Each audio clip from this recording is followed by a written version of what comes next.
The pheromonal beta. From a biomechanical perspective, the indication is that men who consistently masturbate are essentially broadcasting their status as pheromonal betas, and women's biochemical mechanics subconsciously register this about them. Higher testosterone males manifest their sexual viability in both sexual assertiveness and scent. If you are chronically depleted of testosterone and/or subjected to the calming effects of oxytocin, your sexual viability is at a disadvantage.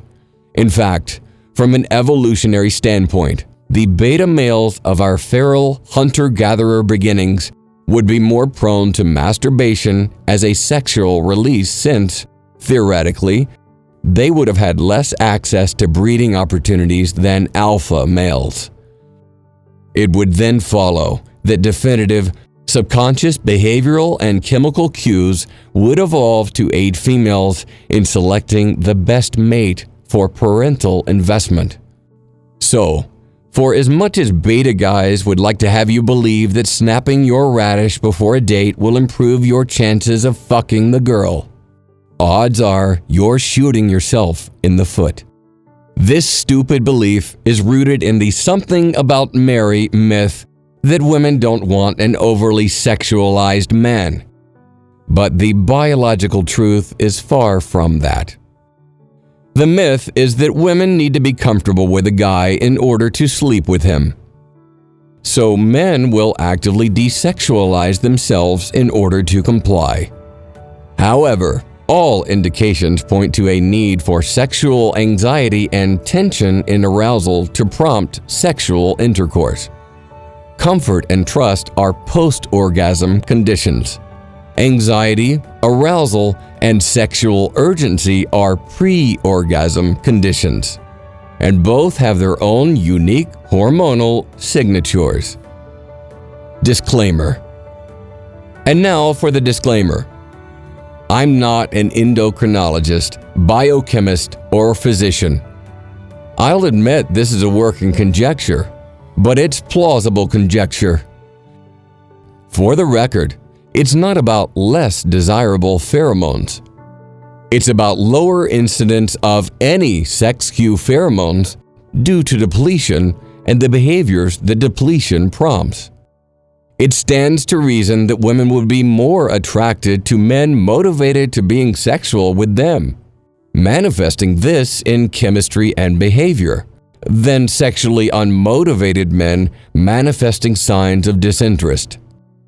I used to think that the primary issue with beating off was this feminine double standard. Women masturbating is sexy, arousing, and nowadays socially empowering. For men, masturbation is a perversion. It implies an inability to be man enough to fuck a real woman. Whacking off is failure for a man, but empowerment for a woman. Why would this social condition exist, and what is its latent function? I still see the double standard in all that, and while I think it's valid, it kind of only brushes the surface of self-pleasure from a social convention perspective. Sigmund Freud once said, "All energy is sexual," meaning that subliminally we will redirect our motivation for ungratified sexual impulse to other endeavors. Thus, it's men, being the sex with the highest amount of libido-inducing testosterone, who must look for more outlets to transfer this motivation to than women.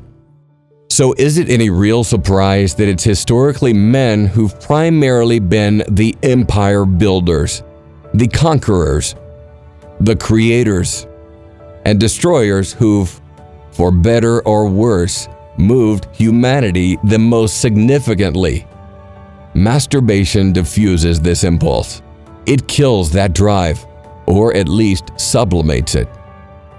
So wouldn't it stand to reason that a global social convention that shames men for masturbation would be beneficial to a society interested in expanding?